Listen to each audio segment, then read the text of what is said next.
సాయిరాం. బాబా భక్తులందరికీ కూడా నమస్కారం అండి. అందరూ కూడా సుఖంగా సంతోషంగా ఎప్పుడూ కూడా ఆనందంగా ఉండాలి అని చెప్పి ఆ బాబాగారి తరపున నేను కూడా మనస్ఫూర్తిగా కోరుకుంటున్నాను.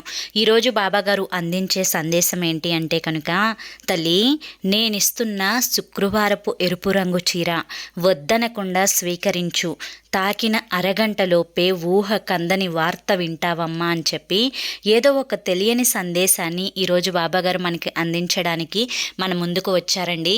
మరి బాబాగారు ఏ సందేశాన్ని అందించినా కూడా అది మన భవిష్యత్తుకి ఒక మంచి బాటను వేసే విధంగా ఉంటుంది అని చెప్పి మనందరికీ కూడా తెలిసిన విషయమే కదా. మరి సందేశం వినే ముందు ఎవరికైతే బాబాగారు అంటే నమ్మకం ఉంటుందో వారందరూ కూడా ఈ వీడియోకి ఒక చిన్న లైక్ ఇస్తూ వీడియోని వినడం అయితే స్టార్ట్ చేయండి. అదేవిధంగా ఛానల్ని కూడా సబ్స్క్రైబ్ చేసుకోండి. కింద ఓం సాయిరామ్ అని చెప్పి కామెంట్ చేయండి. ఇక చాలామంది కూడా గురువుగారి గురించి అడుగుతున్నారండి.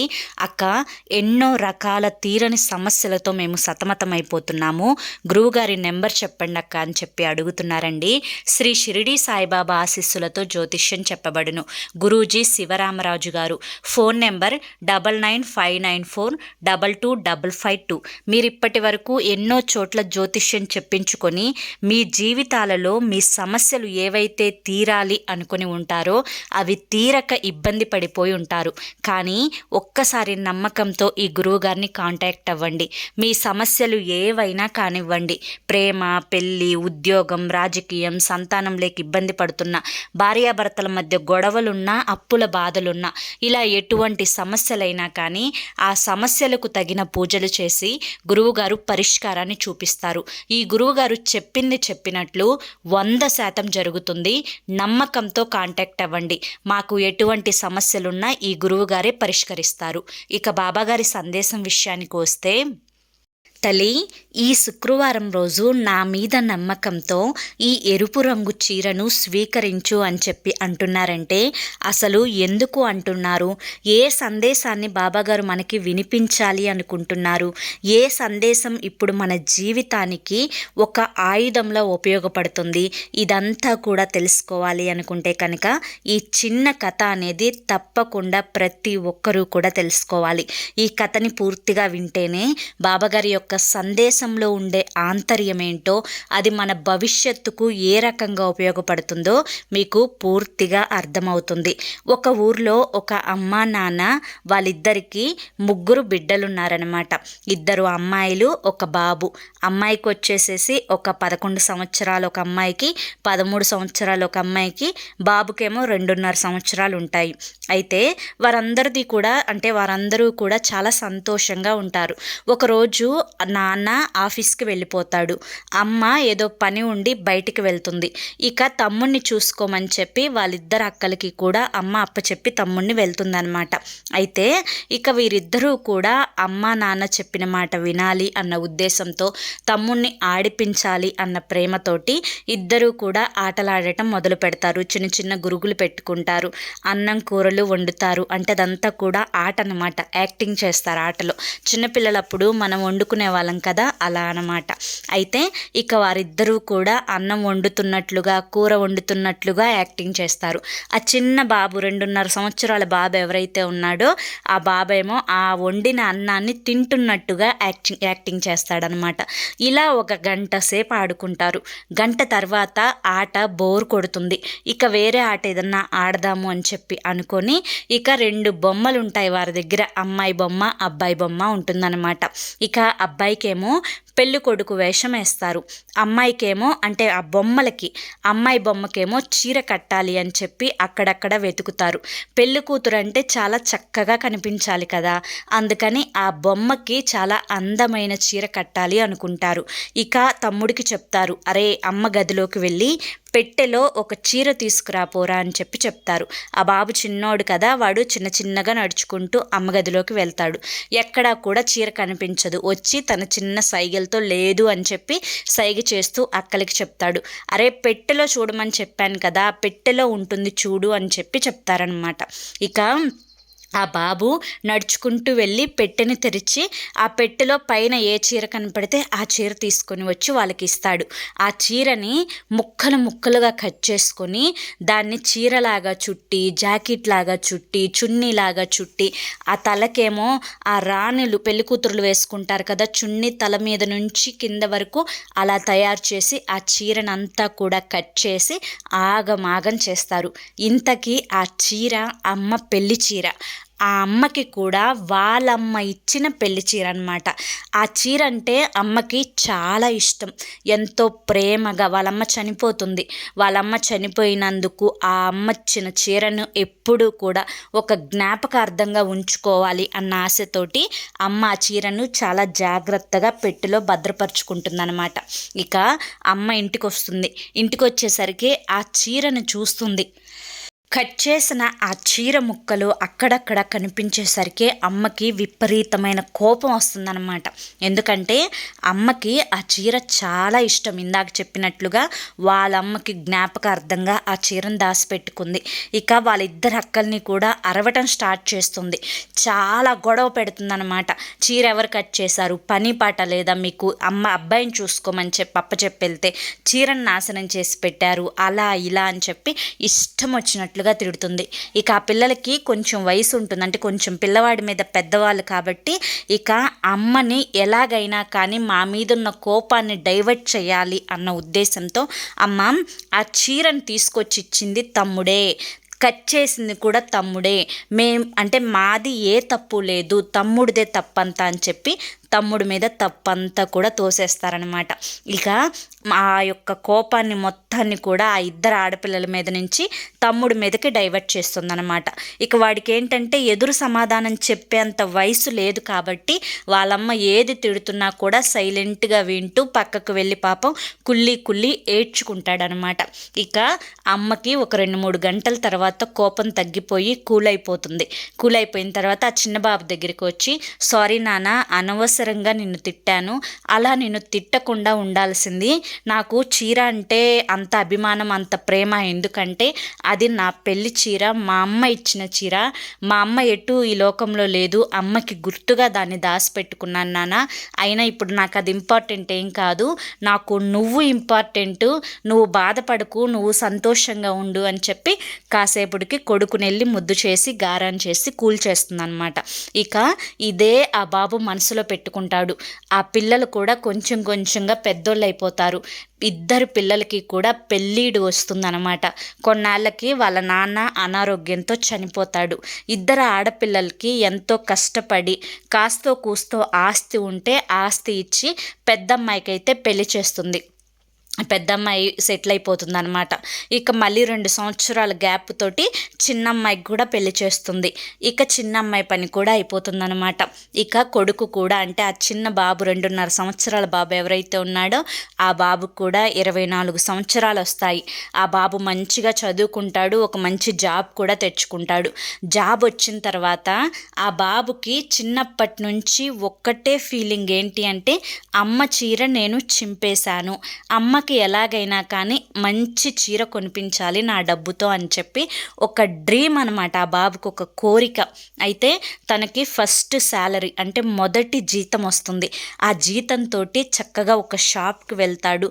ఒక మంచి చీరను సెలెక్ట్ చేసి అమ్మ కోసం అని చెప్పి తీసుకొచ్చి ఇంటికి రాగానే అమ్మ చేతిలో పెడతాడు. అమ్మ, చిన్నప్పటి నుంచి నాకు ఒకే ఒక కోరిక, అప్పుడేదో తెలిసి తెలియని వయసులో నీ చీర నేను చింపేశాను. నిజానికి బాబు చింపలేదు, కానీ పరిస్థితులు వాడే చింపేశాడు అని చెప్పి ప్రభావితం చేశాయన్నమాట. అంటే వాళ్ళ అక్కలు చెప్పిన మాట అప్పుడు అబద్ధమే, కానీ ఆ చిన్న వయసులో ఆ బాబు దాన్ని నిజమే అనుకున్నాడు. అమ్మ అదే నమ్ముతుంది, ఇక ఆ బాబు కూడా అదే నమ్ముతున్నాడు. కనుకన ఆ బాబు కూడా అదే ఫిక్స్ అయ్యాడు, నేనే అమ్మ చీర చింపేశాను అని చెప్పి. ఇక నీకు నేను అప్పుడు చీరను చింపేశాను, అప్పటి నుంచి నాకు అదొక గిల్ట్ ఫీలింగ్ అమ్మ మనసులో. నేను ఉద్యోగం చేసి నా సొంత డబ్బుతో నీకు చీర కొనిపించాలి అని చెప్పి ఏదో నా యొక్క కొద్దిపాటి జీతంతో నీకు ఒక చీరను తీసుకొచ్చాను. రేపు కాక ఎల్లుండి పండగ ఉంది కదమ్మా, ఈ పండగకి ఈ చీర కట్టుకో, నువ్వు ఈ చీర కట్టుకోవడం అనేది నాకు ఒక పెద్ద డ్రీమ్ అనమాట. అమ్మాయి దీన్ని నువ్వు లైట్గా తీసుకో, నాకు ఇది ఒక కోరిక, నా కోరిక నువ్వు తప్పకుండా తీర్చాలమ్మా అంటే, బాబు ఇదంతా ఎందుకు అని చెప్పి అమ్మ అందరమ్మలాగే చెప్తుంది. నువ్వు వయసులో ఉన్న కుర్రోడివి, షూస్ కొనుక్కోవచ్చు కదా, లేదా నువ్వు బట్టలు కొనుక్కోవచ్చు కదా, అది ఇది అని చెప్పి అమ్మ చెప్తుంది. ఆహా లేదమ్మా, ఇది నా యొక్క యాంబిషన్, అంటే నా యొక్క కోరిక, నీకు చీర కొని పెట్టాలి అని చెప్పి నేను తెచ్చాను, నువ్వు ఎల్లుండి పండక్కి ఈ చీర కట్టుకొని తీరాలి, నేను అది చూడాలి అని చెప్పి చాలా గట్టిగా అమ్మతో చెప్తాడనమాట. సరే అని చెప్పి అమ్మ చాలా క్యాజువల్గా చీరను తీసుకొని వెళ్ళి బీరువాలో పెడుతుంది. ఆ తర్వాత రోజు పండక్కి పెద్దక్క ఇంటికి వస్తుందన్నమాట. ఇక పెద్దక్క ఇంటికి వచ్చి ఆ పండుగ రోజు సాయంత్రానికి వెళ్ళిపోదాం అన్నట్టుగా వస్తుందన్నమాట. ఇక పండగ రోజు కట్టుకోమని చెప్పి పెద్దక్కకి ఆ చీరని, అంటే కట్టుకోమని కాదులే కానీ ఆడపిల్ల ఇంటికి వస్తే పండక్కి చీర పెడతారు కదా, అలా ఆ పెద్దక్కకి చీర పెడుతుంది అమ్మ. ఇక పండగ రోజు అమ్మ తను కొనిచ్చిన చీరని కట్టుకొని వస్తుంది అన్న ఉద్దేశంతో ఆ బాబు చాలా చక్కగా వెయిట్ చేస్తాడనమాట. కానీ అమ్మ రోజు కట్టుకునేట్లుగా ఏదో ఒక నార్మల్ చీర, చాలా సింపుల్గా ఉండే చీర కట్టుకొని అమ్మ బయటకు వస్తుంది. అది కొడుకు చూసి షాక్ అవుతాడనమాట. అమ్మ దగ్గరికి పరుగు పరుగున వెళ్ళి, అమ్మ నేను నీకు ఆ చీర ఎందుకు ఇచ్చాను, ఆ చీరని కట్టుకోమని కదా నేను నీకు ఇచ్చింది, నేనెంత ఆశగా ఎదురు చూస్తున్నానమ్మా, నువ్వు ఆ చీర కట్టుకొని వస్తావు అని చెప్పి చాలా ఫీల్తో అడుగుతాడనమాట ఆ బాబు. అప్పుడు అమ్మ చాలా సింపుల్గా ఏమని చెప్తుందంటే, అయ్యా మనకి లేని పొజిషన్లో ఉన్నాం మనము, మన ఇంటికి పెద్దక్క వచ్చింది, పండక్కి ఆ అక్కకి ఏదో ఒక చీర పెట్టాలి నాయన, అందుకని ఆ చీరను చూసి అక్క బాగుంది అంది కనుక అక్కకి నేను ఆ చీర ఇచ్చేసాను, నా చీరదేముందిలయ్యా నేను ఏదోటి కట్టుకుంటాను అని చెప్పి చెప్తుందనమాట. ఇక అక్కకి ఇచ్చాను అని చెప్పేసరికి అతనికి ఏం చేయాలో అర్థం కాదు, తిట్టలేడు, అరవలేడు, ఎందుకంటే అక్క అమ్మ ఇద్దరు ఒకటే కదా, అరవలేడు. సరే ఇక తన ఎమోషన్స్ అన్నింటినీ కూడా కంట్రోల్లో పెట్టుకుంటాడు.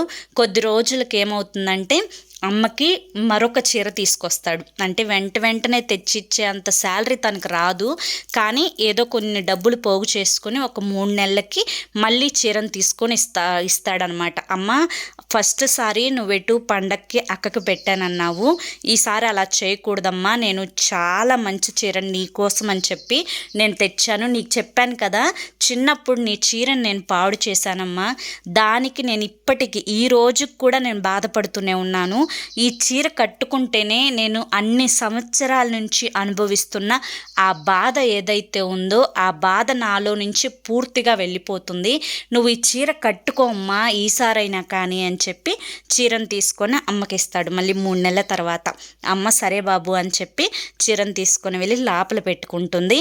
ఇక రెండో పండక్కి చిన్న కూతురు వస్తుందన్నమాట. ఇక చిన్న కూతురు వస్తే ఆ చీరను ఏం చేస్తుందంటే చిన్న అమ్మాయికి పెట్టి పంపిస్తుంది. ఇక వీడు మళ్ళీ ఎదురు చూస్తాడనమాట. అమ్మ ఏం చెప్తుందంటే, బాబు నాదేముంది, నాది వయసు అయిపోయింది, నాకు ఇప్పుడు ఆ చీర కట్టుకోవాలి ఈ చీర కట్టుకోవాలని ఎటువంటి ఇంట్రెస్ట్ లేదయ్యా, నేనేంటంటే అక్క వచ్చింది పెళ్ళైన తర్వాత మొదటిసారి అక్క ఇంటికి వచ్చింది, అక్కను ఉట్టి చేతులతో నేను ఎలా పంపిస్తాను, అందుకని ఎటు సమయానికి నువ్వు చీర తెచ్చావు కదా, ఈ చీరను నేను అక్కకి పెట్టి పంపిస్తాను అని చెప్పి ఆ రెండో అక్కకి ఆ చీర పెట్టి పంపిస్తుందన్నమాట. ఇక సరేనని చెప్పి మళ్ళీ తన యొక్క మనసుని కంట్రోల్లో ఉంచుకుంటాడు అతను. ఇక తర్వాత మళ్ళీ 4 నెలల తర్వాత బాబుకి కాంచీపురంలో ప్రమోషన్ వస్తుందన్నమాట. కాంచీపురం అనగానే మొదట శారీస్, అంటే కాంచీపురం శారీస్ అని చెప్పి చాలా ఫేమస్ కదా. ఇక బాబు అనుకుంటాడు, ఇన్నాళ్ళు కూడా నేను ఒక చీర తెచ్చాను పెద్దక్కకి పెట్టింది, రెండో చీర తెచ్చాను చిన్నక్కకి పెట్టింది, నాకు దేవుడు ఒక మంచి అవకాశాన్ని ఇచ్చాడు, అందుకనేనేమో అమ్మ చీర తీసుకోలేకపోయింది, ఇప్పుడు నాకు కాంచీపురంలో సెలెక్ట్ అయ్యాను నేను ఉద్యోగంలో, కాంచీపురం అంటేనే పట్టు చీరలకి ఫేమస్ కదా, నేను అమ్మ పెళ్లి రోజుకి, అంటే అమ్మ పెళ్ళి చీర ఎలాంటిదైతే పోగొట్టుకుంటుందో అలాంటిది చక్కగా నేను రెడీ చేపించి అమ్మకి నేను ఆ చీరని ఇస్తాను అని చెప్పి తన దగ్గర ఉండే ఆ పెళ్లి ఫోటోలు, అమ్మ పెళ్లి ఫోటోలు ఏవైతే ఉంటాయో ఆ పెళ్లి ఫోటోల్లో ఆ చీరని సేమ్ అలాగే రెడీ చేయమని చెప్పి అక్కడ పట్టు చీరలు నేసే వాళ్ళ దగ్గరికి వెళ్ళి చూపిస్తాడనమాట. ఇంకా అదే పట్టు చీర, కాంచీపురం పట్టు చీర దాదాపుగా చాలా కాస్ట్ అని చెప్తారు వాళ్ళు, అంత డబ్బేమో వాడి దగ్గర లేదు. ఇక సరేనని చెప్పి ఏం చెప్తాడు అంటే, ముందైతే మీరు రెడీ చేయండి, నాకు ఒక 4 నెలల తర్వాత ఇవ్వండి, 4 నెలల్లో నెలకి ఇంత అమౌంట్ కాడికి నేను మీకు తీసుకొచ్చి ఇస్తాను, మొత్తం డబ్బు కట్టిన తర్వాత 4వ నెలలో మీరు నాకు చీర రెడీ చేసి ఇస్తే చాలు అని చెప్పి చెప్తారనమాట. ఇక సరేనని చెప్పి 4 నెలలు పూర్తవుతుంది. సేమ్ ఏదైతే చిన్నప్పుడు వాళ్ళు కట్ చేసి బొమ్మకు కట్టారో అదే ఎర్ర చీర, అలాంటి చీరే same as it is ditto ఆ చీరను వేసి వాళ్ళు ఇస్తారనమాట. ఇక చాలా సంతోషంగా చీర తెచ్చుకోవడానికి షాప్కు వెళ్తాడు అతను. ఈలోపే ఒక ఫోన్ వస్తుంది, పెద్దక్క ఫోన్ చేస్తుంది. అరే నువ్వెక్కడున్నా కానీ నెక్స్ట్ బస్సు ఏ బస్సు అయితే ఉంటుందో ఆ బస్సు పట్టుకొని వెంటనే ఇంటికి వచ్చేస్తే అమ్మకి హెల్త్ బాగాలేదు, అమ్మకి చాలా సీరియస్గా ఉంది అని చెప్పి అనేసరికి వెంటనే ఆ చీర తీసుకొని అమ్మకేం కాకూడదు, అమ్మ ఆరోగ్యంగా ఉండాలి, అయినా మా అమ్మకి ఏమవుతుంది, మా అమ్మ సంతోషంగా ఉంటుంది, మా అమ్మ ఆరోగ్యంగా ఉంటుంది అని చెప్పి మనసులో అనుకుంటూ ఏదో కంగారు పడుతూనే చీరను తీసుకొని ఇంటికి వెళ్తాడనమాట. ఇంటికి వెళ్ళేసరికి ఇంటి చుట్టూతా కూడా జనం ఉంటారు. అప్పటికే అలా ఇద్దరు అక్కలు కూడా ఏడుస్తూ ఉంటారు. తనకి విషయం మొత్తం కూడా అర్థమైపోతుంది. వాళ్ళమ్మ చనిపోయి ఉంటుందన్నమాట. ఎంతో ఆశగా ఆ చీరను తీసుకొని అమ్మకి ఇవ్వబోతూ అంటే ఇచ్చే క్షణంలో ఇటువంటి జరగటం అనేది చాలా దురదృష్టకరం.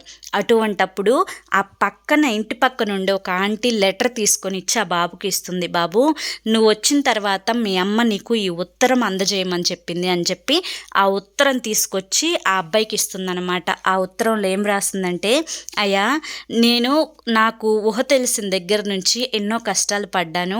పెళ్ళైన తర్వాత నార్మల్గా మిడిల్ క్లాస్ ఫ్యామిలీలో ఉండే కష్టాలేవో ఇక మీకు తెలుసు, మీకు ఊహ తెలిసిన దగ్గర నుంచి మీరెన్ని బాధలు పడ్డారో. నేనంటూ నా 2 ఆడపిల్లలకి పెళ్లి చేసిన తర్వాత వారికంటూ ప్రత్యేకంగా ఏది ఇవ్వలేదు. నేను పెద్దమ్మాయికి ఒక చీర పెట్టాను, రెండో అమ్మాయికి ఒక చీర పెట్టాను. నువ్వు నా కోసం ఎటువంటి చీర తీసుకొచ్చినా కానీ అది 2 అక్కలలో ఎవరో ఒకరికి ఇచ్చేసేయి. ఎందుకంటే నా కోసం నేను చనిపోయినాక ఎటువంటి కొత్త చీర నా మీద వెయ్యొద్దు, ఇంట్లో ఉండే పాత చీర ఏదో ఒకటి వెయ్యి, ఆ 2 అక్కల్లో ఎవరో ఒకరికి ఆ చీరను నువ్వు తెచ్చిన చీరను ఇచ్చేసేయి అని చెప్పి ఆ ఉత్తరంలో రాసి ఉంటుందన్నమాట. అది చూసి తనకి కళ్ళల్లో నీళ్ళు వచ్చేస్తాయి అన్నమాట. ఇక తర్వాత తను చెప్పినట్లుగానే ఆ కొత్త చీరని అక్కకి ఇస్తాడనమాట. 2 అక్కలు ఎవరో ఒకరు తీసుకోమని ఇచ్చేస్తాడు. ఇక పాత చీరనే అమ్మ మీద వేసి అమ్మని తగలబెట్టేస్తారనమాట. అంటే అమ్మకి చేయాల్సిన కార్యక్రమాలన్నీ కూడా చేసేస్తారనమాట. అయితే ఈ కథ ద్వారా బాబాగారు మనకి చెప్పాలి అనుకుంటుంది ఏంటి అంటే, బిడ్డ ఆడపిల్లైనా కానీ మగపిల్లవాడైనా కానీ ముఖ్యంగా ప్రతి ఒక్కరికి కూడా బాధ, కోపం, సంతోషం ఇవి 3 కూడా వస్తాయి. కానీ ఇప్పుడున్న ఈ సమాజంలో అబ్బాయి ఏడిస్తే, అరే నువ్వేంట్రా అబ్బాయివి అమ్మాయిలాగా కూర్చొని ఏడుస్తున్నావు, పిరికి పంద అని చెప్పి గొడవ చేస్తారు. అదే అమ్మాయి అయితే తన యొక్క ఎమోషన్స్ అన్నింటినీ కూడా చిన్న చిన్న వాటికి కూడా తను ఏడ్చేస్తుంది. కానీ అమ్మాయిని చాలా జాలిగా చూస్తారు. ఎంత కష్టం వచ్చినా కూడా ఇప్పుడున్న సమాజంలో అబ్బాయిలు ఏడవటానికి సిగ్గుపడుతూ ఉంటారు. ఎందుకంటే చిన్నప్పటి నుంచి అబ్బాయి ఏడిస్తే తప్పుగానే ఈ సమాజం అనేది చూపిస్తూ ఉంటుంది. కానీ ఇప్పటి నుంచి అయినా కానీ అలా కాకుండా అబ్బాయిలకు కూడా ఎమోషన్స్ ఉంటాయి. తను చీర తీసుకొచ్చినప్పుడు అమ్మ కట్టుకుంటే ఆ బాబు చిన్నప్పుడు 2.5 సంవత్సరాల నుంచి తన మనసులో ఒక ఎమోషన్ ఏంటి అంటే, నేను సంపాదించిన డబ్బుతో తెచ్చిన చీర అమ్మ కట్టుకోవాలి అని చెప్పి. ఏమైంది, అమ్మ తన ఆడపిల్లల గురించే ఆలోచించకుండా ఒక్కసారి తన బాబు గురించి ఆలోచించి తను సంతోషపడతాడు కదా అని కట్టుకుంటే అయిపోయేది.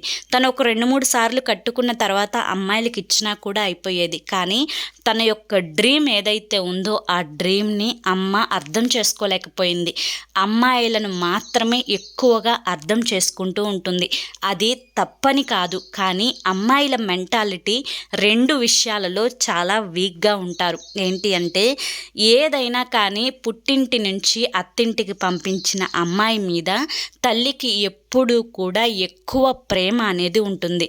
అది తప్పేమీ కాదు, కానీ కొడుకుని కూడా అంతే ఇదిగా అర్థం చేసుకోవాలి. ఇక్కడ కొడుకు మీద ప్రేమ ఉండదు అని చెప్పడం లేదు, కానీ కూతురు మీద ఉన్నదానికంటే కూడా కొంచెం తక్కువగా, అంటే వాడేమి మగోడు కదా, వాడు ఏదైనా కూడా తట్టుకోగలుగుతాడు, ఏదైనా కూడా చేయగలుగుతాడు, వాడు ఎంత బాధనైనా కంట్రోల్ చేసుకోగలుగుతాడు అని చెప్పి చాలా ఈజీగా అనుకుంటారు. కానీ ఇప్పుడున్న ప్రజెంట్ రోజుల్లో 87% మంది అబ్బాయిలకే హార్ట్ అటాక్స్ ఎందుకు వస్తున్నాయి అంటే, వారు ఎంత బాధ కలిగినా కూడా లోపలే వారి బాధని అనేది వారు అనుభవిస్తారు. అంతే, అమ్మాయిలకి చాలా తక్కువ మందికి మాత్రమే హార్ట్ ప్రాబ్లమ్స్ వస్తాయి. ఎందుకంటే వారు చిన్న దానికి కూడా కళ్ళల్లో నుంచి నీళ్ళు అనేవి పెట్టేసుకుంటూ ఉండి వారి యొక్క ఎమోషన్స్ని బయట పెట్టేస్తారనమాట. ఇది అమ్మాయిలకు అబ్బాయిలకు తేడా అనేది. కనుక ఇద్దరూ సమానమే అని చెప్పి గుర్తించాలి తల్లి. నీవు ఇప్పుడు ఇద్దరు బిడ్డల్ని పెంచుతున్నావు, అమ్మాయిని అబ్బాయిని సమానంగానే చూడాలి. ఇద్దరికి ఫీలింగ్స్ ఉంటాయని చెప్పి అర్థం చేసుకోవాలి. ఇద్దరి బాధ ఒకటేనని చెప్పి గుర్తించాలి. ఇద్దరి సంతోషం ఒకటేనని చెప్పి గుర్తించాలి. ఎప్పుడైనా బాధ కలిగినప్పుడు అబ్బాయి ఏడుస్తుంటే, అరే అమ్మాయిలాగా ఏడవకురా అని చెప్పి వారి ఏడుపుని కంట్రోల్ చేయకూడదు. వాడు సంతోషంగా ఉంచడానికి, వాడు ఏడుస్తున్నా కానీ ఆ కొంచెం సేపు ప్రశాంతంగా ఏడవనివ్వాలి. అంతే తప్పితే వాడిని ఎప్పుడూ కంట్రోల్ చేయాలి, వాడు గంభీరంగానే కనిపించాలి అని చెప్పి అనుకోకూడదు. తల్లి, ఇదంతా కూడా ఎందుకు చెప్పాను అని చెప్పి నీకు ఇప్పటికే పూర్తిగా అర్థమైపోయి ఉంటుంది. అంతేకాకుండా ఈరోజు శుక్రవారం, నా ఇంటి ఆడబిడ్డవు నువ్వు. నా బిడ్డకి నా తరపున ఈ ఎరుపు రంగు చీరను అందిస్తున్నాను. ఈ చీరను స్వీకరించి నువ్వు ఏదైనా కానీ ఒక సంకల్పాన్ని నువ్వు మనసులో అనుకుంటూ ఈ చీరను తాకి నా యొక్క మొహం కల్లే చూడు తల్లి. ఖచ్చితంగా నీ సంకల్పం ఏదైనా కానీ అది తప్పకుండా నేను నెరవేరుస్తాను. కనుక ఈ క్షణం నుంచి నీ సంకల్పం తీరదేమో అనే భయాందోళనలు మనసులో పెట్టుకోకుండా ఆనందంగా నీ యొక్క సంకల్పం ఎప్పుడు వస్తుంది, ఎప్పుడు తీరుతుంది అని చెప్పి ఆ తీరే అద్భుతమైన క్షణం కోసం ఎదురు చూస్తూ సంతోషంగా ఉండమ్మా అని చెప్పి ఈరోజు బాబాగారు మనకి చాలా చక్కటి సందేశాన్ని అందించారండి. మరి బాబాగారు అందించిన ఈ సందేశం మీ అందరికీ కూడా నచ్చింది అనుకుంటున్నాను. నచ్చింది అనిపిస్తే చూసి వెళ్ళే వాళ్ళు తప్పకుండా ఒక చిన్న లైక్ ఇవ్వండి ఫ్రెండ్స్. మొదటిసారి సాయి పిలుపు ఛానల్లోకి వచ్చినట్లయితే సబ్స్క్రైబ్ చేసుకొని సపోర్ట్ చేయండి. కింద ఓం సాయిరామ్ అని చెప్పి కామెంట్ రాయడం మాత్రం అస్సలు మర్చిపోవద్దు. మరి రేపు మరొక మంచి సందేశంతో తప్పకుండా కలుసుకుందాం. అంతవరకు కూడా బాబా ఆశీస్సులు మీపై ఉండాలి అని చెప్పి మనస్ఫూర్తిగా కోరుకుంటూ సర్వే జన సుఖినో భవంతు. ఓం సాయిరామ్.